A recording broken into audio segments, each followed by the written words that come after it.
How to change or turn off calendar alerts on iPhone. From the home screen, tap on Settings. Next, we scroll down and tap on Sounds and Haptics. In here, scroll down, then tap on Calendar Alerts.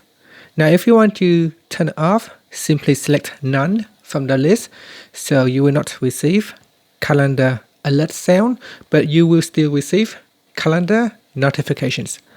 Now, if you want to change the sound, simply select one of the available sounds from the list.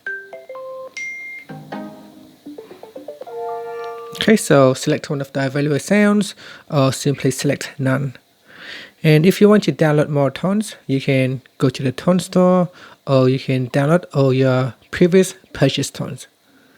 And here we have the tone store that you can go and tap on it to download some of the available tones.